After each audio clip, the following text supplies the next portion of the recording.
पटनायक जी की पुस्तक भारत शूद्रों का होगा कि पिछले एपिसोड में हम इसके 6th टॉपिक को कंप्लीट कर चुके हैं, जिसके तहत हमने जाना कि किस तरीके से सभी सरकारें जो हैं वो आंकड़ों के साथ फेरबदल करके आम जनता को धोखा देती हैं और बजट के समय में उत्पादन वृद्धि को ही प्रगति का यानी कि प्रोग्रेस का पैमाना साबित कर देती हैं। लेकिन कभी भी इस चीज के ऊपर चर्चा नहीं की जाती कि इस उत्पादन वृद्धि में किस तरीके से आम जनता की हिस्सेदारी है और कैसे है। उसके बाद यदि आप देखें तो आजकल की सरकारें जो हैं वो बिल्कुल बेशर्म होकर पूंजीपतियों का समर्थन करती हैं। आम जनता के लिए अब राहत के नाम पर 5 किलो राशन और मुफ्त का खाली सिलेंडर ही बचा है। तो यहाँ तक तो हमने पिछले एपिसोड में चर्चा कर ली थी। अब हम चर्चा को यहाँ से आगे लेकर चलेंगे और यहाँ से पुस्तक एक नई बहस में आपको लेकर चलेगी। मैं चाहूंगी कि अंत तक इस एपिसोड में आप लोग बने रहें, क्योंकि किशन पटनायक जी अंत में जिस तरह के सवाल हम लोगों से उठाएंगे उसे जानना और समझना बेहद जरूरी है। तो चलिए मेरे साथ। जय भीम, मैं शालिनी और आप देख रहे हैं अम्बेडकरनामा। आज का 7th टॉपिक है प्रबल आर्थिक राष्ट्रवाद का समाधान। ध्यान से सुनिएगा। जैसे कि नारी शक्ति वंदन अधिनियम बिल पारित हो चुका है, लेकिन क्या वाकई सरकार की मंशा है स्त्रियों को कुछ भी देने की? मनुवाद जो है वो स्त्रियों को सप्रेस यानी कि दबाकर रखने में यकीन रखता है और मौजूदा भाजपा सरकार उसी मनुवादी सरकार की पोषक है।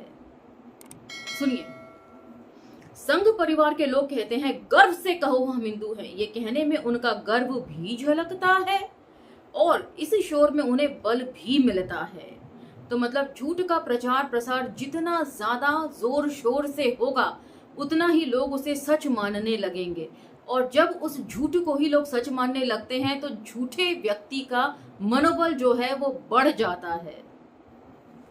वैसे कहावत है, धन बढ़े तो बढ़े, मन नहीं बढ़ना चाहिए, लेकिन इस सरकार का धन और मन दोनों बढ़ चुका है। पर बराबर ऊंची आवाज में ये कहीं सुनाई नहीं पड़ता कि गर्व से कहो हम हिंदुस्तानी हैं, हम भारतीय हैं। आपने देखा होगा पहले हम लोग बड़े फख्र से, हमारे जो प्लेयर्स होते थे वो भी कहते थे I am proud to be an Indian. बेशक वे तो मेडल ना लाते हो, लेकिन उन्हें एक भारतीय होने पर गर्व होता था। अब जो है किस तरीके से पूरा पैराडॉक्स जो है वो शिफ्ट कर गया है। अभी कुछ दिन पहले सुरेश रैना के साथ ये कंट्रोवर्सी हुई थी। क्रिकेट खिलाड़ी सुरेश रैना ने के जो काफी सर्कुलेशन में थी पिक्चर्स, गर्व से कहता हूं मैं ब्राह्मण हूं, या ब्राह्मण होने पर मुझे गर्व है। अब जो है भारतीय होने पर गर्व नहीं हो रहा है, अब ब्राह्मण होने पर गर्व हो रहा है, राजपूत होने पर गर्व हो रहा है, क्षत्रिय होने पर गर्व हो रहा है। तो ये देश किस ओर जा रहा है ये आप समझ रहे हैं। ये मनुवादी व्यवस्था की तरफ बढ़ चुका है और आपके आसपास का एटमॉस्फेयर कितनी तेजी से बदला जा रहा है और क्या क्या बदलाव उसमें हो रहे हैं उसे समझने में शायद आम इंसान सक्षम भी ना हो। जाने क्यों ये कहने में लोगों को शर्म आती है, और गौर से देखें तो पाएंगे कि इन दोनों प्रवृत्तियों में बड़ा साफ रिश्ता है। जब से हिंदुस्तानी होने पर, भारतीय होने पर गौरवान्वित होना बंद हुआ है, तभी से हिंदू होने पर गर्व करने की बात जोर पकड़ती गई है। Point to be noted. संघ परिवार की विचारधारा के केंद्र में राष्ट्र और राष्ट्रीयता है, धर्म नहीं। तो हिंदू धर्म जैसी कोई बात शुरू से कभी भी नहीं थी, इसलिए इनकी विचारधारा में भी नहीं है। हिंदुत्व में हमने पढ़ा था कि हिंदुत्व क्या है। हिंदुत्व जो है मनुवाद के राजनीतिक रीढ़ की हड्डी मात्र है, इससे ज्यादा कुछ भी नहीं। वही यहाँ पर किशन पटनायक जी लिख रहे हैं। मैं लाइन को दोबारा पढ़ रही हूँ, ध्यान दीजिए। संघ परिवार की विचारधारा के केंद्र में राष्ट्र और राष्ट्रीयता है, धर्म नहीं। ये हिंदू राष्ट्र चाहते हैं। धर्म की कोई भी मूर्ति या प्रतीक उनके लिए राष्ट्र से ऊपर नहीं है, राम भी नहीं है। किशन पटनायक जी इसी चीज को लिख रहे हैं।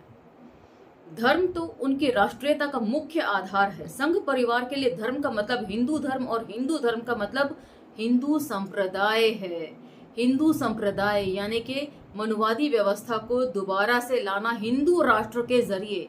अब आगे किशन पटनायक जी ये भी क्लियर करेंगे कि हिंदू राष्ट्र कैसे इन्होंने पैमाना बना दिया राष्ट्रवाद का। जब जब संप्रदाय के अर्थ में भारतीय राष्ट्र परिभाषित होगा तब तब संघ परिवार का राष्ट्रवाद प्रभावी होगा और विश्वसनीय होगा। हिंदू समाज और भारतीय राष्ट्र को एकाकार करने की रणनीति भाजपा की रणनीति है। Proud to be an Indian को proud to be a Hindu, गर्व से कहो हम हिंदू हैं। जो हिंदू नहीं है वो क्यों गर्व से कहें? वे क्या भारतीय नहीं हो सकते गर्व से? 1962 को एक काल बिंदु माना जा सकता है, तो कितनी लंबी तैयारी है इनकी इस चीज की, ये समझिए। 1962 को एक काल बिंदु माना जा सकता है जिसके पहले भारतीय राष्ट्र को हिंदू समुदाय के अंदर सीमित करके देखने की मानसिकता नहीं के बराबर थी। तो ये जो भारतीय राष्ट्र है, पूरे भारत को हिंदू राष्ट्र के तौर पर देखना 1962 के बाद तेजी से इसमें बदलाव आए हैं। ऐसा करना संभव भी नहीं लगता था। इसके बाद अगर ये मानसिकता बढ़ती रही है तो इसलिए नहीं कि लोग अपने राष्ट्र को हिंदू राष्ट्र के रूप में देखना चाहते थे, बल्कि इसलिए कि हिंदू राष्ट्र ही एकमात्र भारतीय राष्ट्र है जो दृश्यमान है। इसको लेकर राजनीति में चिंता और गर्व है, और किसी भारतीय राष्ट्र के बारे में गर्व करने की या उसको दुनिया में आदर्श के रूप में स्थापित करने की बात ही नहीं होती है। हमेशा हिंदू राष्ट्र को स्थापित करने की बात होती है। हिंदू राष्ट्र होगा तो हम विश्व गुरु बनेंगे, इसी तरह की बातें होती हैं।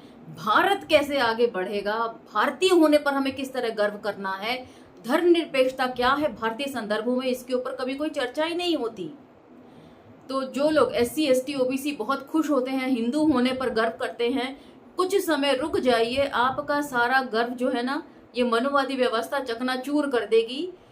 नारी वंदन अधिनियम बिल में SC ST OBC की तो भागीदारी कुछ है ही नहीं। अभी तो जातिगत जनगणना भी नहीं हुई है। आगे आगे देखिए क्या क्या खेल होता है। जो जितना बड़ा धर्मनिरपेक्ष नेता है और जो जितना बड़ा धर्मनिरपेक्ष बुद्धिजीवी है, उसके लिए भारत माता का उच्चारण उतना ही अधिक लज्जाजनक है। ये बात तब सामने आई जब प्रधानमंत्री नेहरू ने चीन अधिकृत हजारों वर्ग किलोमीटर जमीन को बंजर और ऊसर कहकर भारतवासियों को यह संदेश दिया कि इस भूमि पर चीन का कब्जा होना हमारी नींद खराब करने का कारण नहीं बनता है। अपने देश को भारत माता कहने वाला आदमी इस प्रकार का बयान भला कैसे दे सकता था? यदि वाकई इस तरह का कोई बयान दिया गया होगा तो मैं नहीं समझती कि ये कोई बहुत अच्छी बात है। देश को भूगोल कहना बौद्धिक है, मिट्टी और पत्थर को माता कहना गंवारपन है। भावुक स्वभाव का लक्षण है। धर्मनिरपेक्षता का औसत नेता और औसत बुद्धिजीवी जाने अनजाने इस दार्शनिक बहस का पक्षधर है, जिसके अनुसार बौद्धिकता और भावुकता परस्पर विरोधी तत्व हैं और मनुष्य का कर्म भावना के द्वारा नहीं, तर्क तथा गणित के द्वारा परिचालित होना चाहिए। इसी बहस ने भारतीय बुद्धिजीवी को एक छिछले किस्म के अंतरराष्ट्रीयवादी बना दिया है। उसकी अंतरराष्ट्रीयता एक छद्म है और राष्ट्रीय जिम्मेदारियों से पलायन का उपाय है। वे या तो अंतरराष्ट्रीयवादी बनेंगे या फिर क्षेत्रीयतावादी बनेंगे, लेकिन राष्ट्रवादी नहीं बनेंगे। तो मौजूदा सरकार में ये दोनों ही लक्षण बड़े स्पष्ट रूप से दिखाई दे रहे हैं। इसे इस तरीके से समझिए, ये हमेशा विश्व गुरु बनने की बात करते हैं, विश्व में अपनी अध्यात्म का डंका बजाना चाहते हैं। और हमने कैथरीन मेयो के संदर्भ में पढ़ा था कि किस तरीके से कैथरीन मेयो जो है वो कहती हैं कि अमेरिका में जितना अध्यात्म का डंका ये लोग पीटते हैं, असल में तो यहाँ प्रैक्टिकलिटी में ऐसा कुछ भी नहीं होता है। यहाँ पर जितना लोग एक दूसरे से नफरत करते हैं और जितना दूसरे को दबाते और कुचलते हैं, उतना शायद किसी और देश में नहीं होता है। तो यहाँ पर आपने देखा मोदी जी अपनी हर जिम्मेदारी से भागते हैं। नारी शक्ति वंदन अधिनियम ये लेकर आए हैं 2023 में, लेकिन वहीं 2023 में मणिपुर की घटना पर ये खामोश थे। तो ये किस तरह का वंदन है, मुझे समझ नहीं आया। यूरोपीय मानवतावादी का जो अनुसरण तीसरी दुनिया के देशों के बौद्धिक जगत में हुआ है, ये उसी का परिणाम है। यह एक सिद्धांत पे बनता जा रहा है कि राष्ट्र राज्य का जमाना लद गया है। अब तो विश्वयारी अर्थात कॉस्मोपॉलिटनिज्म का नया युग आ गया है। व्यवहार में ये विश्वयारी उपभोक्तावादी और सुख कामोत्तेजना के अनुसंधान के अलावा और कुछ नहीं है। तो यहाँ पर थोड़ा सा मैं किशन पटनायक जी से भी डिसएग्री करती हूँ। दुनिया के दरवाजे खुलना ये कोई नेगेटिविटी नहीं है। अब आप उससे क्या लेना चाहते हैं ये व्यक्ति के ऊपर भी निर्भर करता है, राष्ट्र की सरकारों के ऊपर भी निर्भर करता है। वो कौन सी अच्छी चीज जो है दूसरों की अडॉप्ट करना चाहते हैं और कौन सी खराब और रूढ़िवादी परंपराएं हैं जिन्हें वो तोड़कर आगे बढ़ना चाहते हैं। अपने चारों ओर फैली हुई अमानवीय स्थितियों और संबंधों के बारे में उसमें कोई संदेहशीलता या किसी तरह का सरोकार नहीं होता। विश्व की बात कहकर अपने पड़ोस को नजरअंदाज करने का अच्छा बहाना मिल गया है विश्व यारों को। तो ये बात तो मौजूदा सरकार के ऊपर बिल्कुल फिट बैठती है। आज आप देखिए, यदि आपके पड़ोस में कोई मुस्लिम परिवार रह रहा होगा और उनकी ट्रोलिंग हो रही होगी तो आप बोलेंगे नहीं, आपको कोई सरोकार ही नहीं होगा। घर बैठ के दुखी हो जाएंगे या ट्वीट पर अपना दुख जाहिर कर देंगे, लेकिन उनको बचाने शायद जाने के लिए आपकी हिम्मत ही ना करे। तो यहाँ पर विश्व यारी में एक चीज और जोड़ देती हूँ। इस बार G20 समिट हुआ था तो उसका नारा था वासुदेव कुटुंबकम। और वासुदेव कुटुंबकम में क्या है, ये आम जनता के लिए है नहीं, उसकी कोई हिस्सेदारी भी नहीं है, ये तो बड़े बड़े पूंजीपतियों के लिए है, क्योंकि डिनर में भी उन्हीं सबको इनवाइट किया गया था। और यहाँ पर आप देखेंगे कि मैंने पहले भी कहा था और अब भी कह रही हूँ, क्योंकि दिवाली आने वाली है तो इस चीज़ को गौर करिएगा। जब दिवाली आने वाली होती है तो चीनी लड़ियों का बहिष्कार करना है, चीन से बने सामान को बहिष्कार करो आप, लेकिन पीछे से अडानी जी चीन के साथ मिलकर जो बड़ा गेम खेल रहे हैं इस देश के साथ, उसके ऊपर कोई चर्चा नहीं करता। हर बड़ी मूर्ति जो दैत्याकार मूर्ति है वो चीन से बनकर आ रही है, उसके ऊपर कौन चर्चा करेगा। सिर्फ आम जनता से ही ये बहिष्कार की उम्मीद करते हैं। तो वासुदेव कुटुंबकम भी, ये जो भी कोई नारा देते हैं उसके पीछे एक वजह होती है, उसके पीछे की कहानी ही कुछ और होती है। अपने लोगों के लिए, अपने नियर एंड डियर वंस के लिए वासुदेव कुटुंबकम है, वो सबसे फायदा उठाएंगे। यहाँ तक के बीच में तो सुना था कि पाकिस्तान में कुछ 1000 मेगावाट बिजली सप्लाई करने के बाद भी अडानी जी के साथ चल रही थी। पता नहीं उसमें क्या प्रोग्रेस हुआ है, ये आप लोग मुझे कमेंट सेक्शन में बताएंगे। तो अपने लोगों के लिए कुछ और आम जनता के लिए राष्ट्रवाद की घुट्टी इन्होंने छोड़ रखी है। 1962 के पहले के ऐतिहासिक कारणों से भारतीय राष्ट्र और राष्ट्रीयता के सर्वोच्च प्रतीक जवाहरलाल नेहरू थे। 1962 के बाद इस नेहरू वाले प्रतीक में राष्ट्र के प्रति भावना की तीव्रता नहीं दिखाई दी। धर्मनिरपेक्षता के मामले में नेहरू के सबसे नजदीक कम्युनिस्टों के देश प्रेम पर जरूरत से ज्यादा प्रश्न चिन्ह लग गया था। उन्हीं दिनों संघ परिवार का राष्ट्रवाद पहली बार विश्वसनीय होने लगा। तो ये लोग तब तक इंतजार करते हैं। सब्र करना क्या होता है ये इनसे सीखने की जरूरत है। एक कमजोर पल का ये लोग लंबे समय तक, सालों साल इंतजार करते हैं। जैसे ही इन्हें एक कमजोर पल मिलता है ये अपना खेल उसमें खेल देते हैं। जैसे क्रिकेट की नॉलेज आपको होगी ही, क्रिकेट आप देखते भी होंगे, उसमें आप देखिए कि जिस बॉलर को आप बैट्समैन खेल नहीं पा रहा हो ढंग से, उसकी बॉल को डिफेंस करके टुक टुक करता रहता है, और जैसे ही कोई लूज बॉल आती है तो चौका या छक्का मार देता है। उसी तरीके से ये लोग भी करते हैं। एक कमजोर क्षण का इंतजार ये लोग करते हैं सालों साल। तो 1962 के बाद उन्हें ये कमजोर क्षण मिला और पहले ही किशन पटनायक जी ने लिख दिया कि इसको काल चिन्ह मान सकते हैं।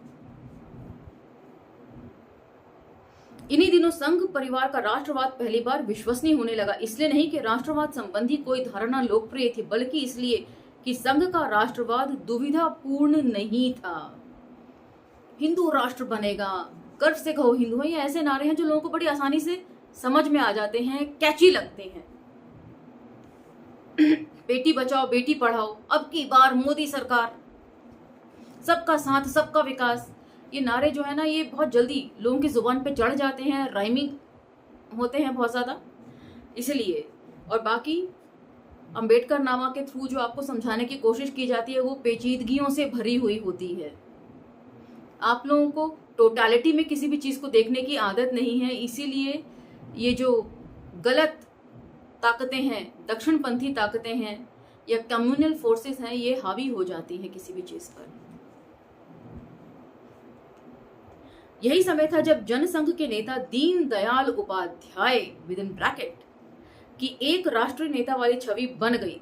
तब से आज तक राष्ट्रवाद की भावना को एक सकारात्मक राजनीतिक मुद्दे के रूप में अनवरत सक्रिय रखना सिर्फ संघ परिवार का कार्यक्रम रहा है। तो यहाँ पर अभी आपको पता ही होगा कि मुगलसराय स्टेशन का नाम बदलकर दीनदयाल उपाध्याय रेलवे स्टेशन कर दिया गया था। हालांकि उस वक्त भी ये सवाल उठा था कि इनकी कभी कोई राष्ट्रीय उपलब्धि सुनने में तो नहीं आई। तो यही इनकी राष्ट्रीय उपलब्धि थी कि राष्ट्रवाद को इन्हीं के काल में जो है मोड़ा गया आम जनता के लिए। अन्य किसी राजनीतिक या बौद्धिक समूह के विचारों में और कार्यक्रमों में ये प्रभावी तत्व नहीं रह गया है। पिछले 25 साल विद इन ब्रैकेट लोहिया के बाद का समय राजनीति के बारे में ये कहा जा सकता है कि भाजपा जनसंघ को छोड़कर अन्य किसी दल या खेमे के लिए राष्ट्रवाद निर्णायक मुद्दा नहीं रहा है। तो यहाँ पर मुझे आवारा भीड़ के खतरे जो हरिशंकर परसाई जी की पुस्तक थी, जिसका पूरा पाठन मैंने इस मंच से किया है, का एक लेख याद आ रहा है। लेख का नाम भूल रही हूँ, अगले एपिसोड में वो मैं आपको बता दूंगी या डिस्क्रिप्शन बॉक्स में लिख दूंगी पिंट कमेंट के साथ। उस लेख में उन्होंने स्पष्ट तौर पर कहा है कि दुनिया जो है वो हैरान होती होगी कि भारत में एक राष्ट्रीय दल ऐसा भी है कि जिसका राष्ट्रीय मुद्दा सिर्फ ये है कि हम मस्जिद तोड़कर राम मंदिर बनाएंगे। दुनिया इस पर हंस सकती है लेकिन हमें रोना आता है। ये वाला लेख आप जरूर उनका सुनिएगा। प्लेलिस्ट में जाएंगे, हरिशंकर परसाई जी की आवारा भीड़ के खतरे के सभी लेखों का पाठन आपको मिल जाएगा। वैसे ये चिन्हित करना जरूरी है कि इन 25 वर्षों के दौरान कम से कम 2 चुनावों में कांग्रेस ने राष्ट्र के टूटने का खतरा दिखाकर अपनी गद्दी बरकरार रखी है या वापस पाई है। अब राष्ट्रीय राजनीति में राष्ट्रवाद की अनिवार्यता है या नहीं, एक इंपॉर्टेंट क्वेश्चन। तो ये जो है लेट 90s में लिखे गए लेख हैं, उसके हिसाब से ही ये किशन पटनायक जी कह रहे थे। यदि आज किशन पटनायक जी हम लोगों के बीच मौजूद होते तो ना जाने इस चीज के ऊपर उनके क्या विचार होते। क्या संघ परिवार के राजनीतिक उत्थान के पीछे सबसे बड़ा कारण उसका राष्ट्रवाद है या नहीं है? क्या एक अराष्ट्रीय विचारधारा के तहत संघ परिवार की आक्रामकता का मुकाबला किया जा सकता है? इनके हिंदू राष्ट्रवाद का जवाब सिर्फ एक धर्मनिरपेक्ष राष्ट्र ही हो सकता है। धर्मनिरपेक्षतावादी बौद्धिक जन इस प्रश्न का उत्तर देंगे। और इन छोटे छोटे 3-4 सवालों के साथ मैं आपको छोड़े जाती हूँ और ये एपिसोड समाप्त करती हूँ। लेकिन आप इनके ऊपर विचार मंथन करके कमेंट सेक्शन में मुझे ज़रूर लिखिएगा कि आपको क्या समझ में आया और आप क्या समझ रहे हैं किशन पटनायक जी के पूछे गए इन सवालों से। मिलते हैं अगले एपिसोड में। लेकिन यदि ये एपिसोड्स आपको पसंद आ रहे हो तो उन्हें लाइक शेयर सब्सक्राइब करने के साथ साथ दूसरे सोशल मीडिया प्लेटफॉर्म्स पर स्प्रेड करना भी ना भूलें। अब मुझे आज्ञा दीजिए, मिलते हैं अगले एपिसोड में। धन्यवाद। जय भीम।